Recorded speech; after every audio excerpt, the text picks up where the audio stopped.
जो प्रशांत महासागर का पूरा इलाका है, खासतौर पर बेरिंग सी का इलाका है, इस इलाके के अंदर सबसे ज्यादा जो है वो आशंका है इसके प्रभाव की। और इसीलिए हम बात कर रहे हैं कि अमेरिका और रूस और जापान, इन तीनों के बीच में जो समंदर का इलाका है, प्रशांत महासागर का इलाका, उसके अंदर इस भूकंप के प्रभाव के कारण सुनामी की लहरें जो है वो उठने की आशंका जताई गई है। जी। इसीलिए जापान के अंदर भी इस बात की आशंका, और जापान के अंदर तो आपको याद है, जैसा हम अभी जिक्र कर रहे थे, कि सुनामी के कारण फुकुशिमा के अंदर जो परमाणु जो संयंत्र था, उसके अंदर किस तरीके का रिसाव हुआ था।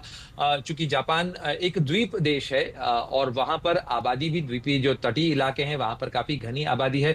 रूस का जो पूर्वी इलाका है, कामचटका का इलाका है, वहां पर आबादी की बसाहट उतनी ज्यादा नहीं है, क्योंकि कामचटका की अगर आप बात करें तो करीब 2000 की आबादी का इलाका है। जो सर्वो का जो बंदरगाह का इलाका है, वहां पर आबादी उतनी घनी नहीं है। लेकिन अगर आप अमेरिका के पश्चिम कोस्ट की, पश्चिम तट की बात करें, वहां आबादी काफी घनी है, खासतौर पर कैलिफोर्निया के इलाके के अंदर। इसके अलावा जो जापान का इलाका है, वहां आबादी घनी है। तो अभी फिलहाल इसका आकलन किया जा रहा है कि सुनामी की जो लहरें हैं वो उठी तो हैं, लेकिन ये लहरें कितनी तीव्रता के साथ में तट पे हिट करती हैं, इससे इस बात का आकलन हो पाएगा कि वो कितना नुकसान कर सकती है। इन तमाम चीजों के बीच में इन तीनों देशों की सरकारों की तरफ से जो इमरजेंसी प्रोटोकॉल हैं वो लागू कर दिए गए हैं। लोगों को जो लो लाइंग एरियाज हैं वहां से निकाला गया है, रशिया के अंदर खासतौर पर कामचटका का जो इलाका है। इसीलिए आप देखें कि जो तस्वीरें अभी आई हैं, उसके अंदर किसी बड़े जानमाल के नुकसान की तस्वीरें नहीं आई हैं। कारण इसका यह है कि वहां पर जो है, खासतौर पर रूस का जो पूर्वी तट का इलाका है, वहां पर आबादी और बसाहट उतनी ज्यादा घनी नहीं है। लेकिन फिर भी जो सुनामी की लहरें हैं वो हिट, सर्वो का जो बंदरगाह का इलाका है वहां हिट कर चुकी हैं। अलाइड एंटरप्राइज का जो इलाका है एक, वहां पर खासतौर पर जो क्षेत्र है, वहां पर भी प्रभाव, इसकी जो तस्वीरें हैं वो सामने आई हैं। डिवास्टेशन उतना ज्यादा अभी फिलहाल नजर नहीं आ रहा है, या कह लीजिए कि फिलहाल तस्वीरें उस तरह से सामने नहीं आई हैं। लेकिन अगर भूकंप इतना तीव्रता का है, सुनामी की लहरें वहां पर उठ चुकी हैं, तो इस बात की आशंका से इनकार नहीं किया जा सकता है कि वहां पर इसका जी। न केवल प्रभाव होगा बल्कि नुकसान की आशंका लगातार बरकरार है। जी। प्रणय, जो आप बता रहे थे कि अमेरिका में काफी ज्यादा आबादी है, ऐसे में अमेरिका के वो कौन कौन से इलाके हैं जो सबसे ज्यादा प्रभावित इस सुनामी से हो सकते हैं?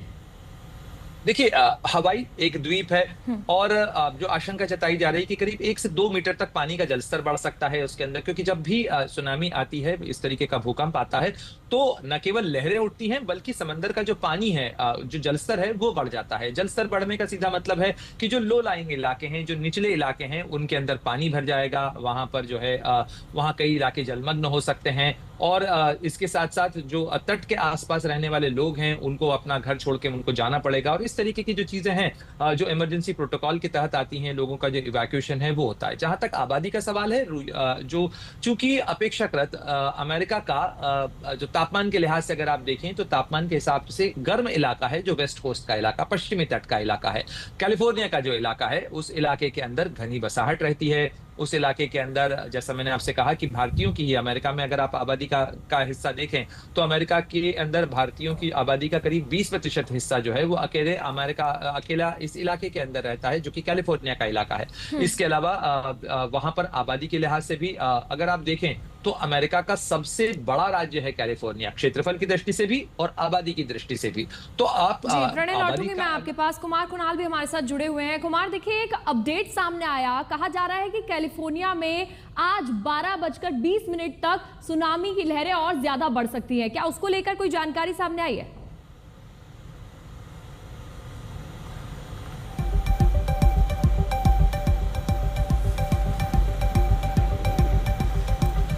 ठीक है, कुमार के पास लौटेंगे। ये जापान की तस्वीरें आप देखिए, समंदर में लहरें उठनी अब शुरू हो गई है और ये खतरा अब बढ़ गया है सुनामी का अलर्ट जापान में जारी कर दिया गया है। इसके बाद यहाँ पर प्रिकॉशंस भी लिए जा रहे हैं और ठोस कदम इसको लेकर उठाए जा रहे हैं। जापान में लोगों को भी अलर्ट पर रहने के लिए कहा गया है। और ये लहरें किस तरीके से आगे बढ़ रही है क्षेत्रीय इलाकों की तरफ, वो इस तस्वीर से साफ समझा जा सकता है। ऊंची ऊंची लहरें यहां पर उठ रही है। सुनामी का खतरा अब काफी ज्यादा जापान में बढ़ गया है।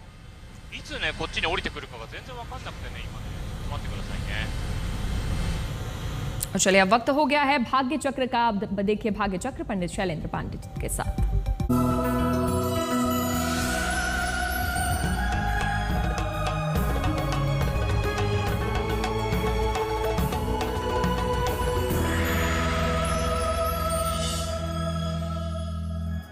नमस्कार, बहुत स्वागत है आपका।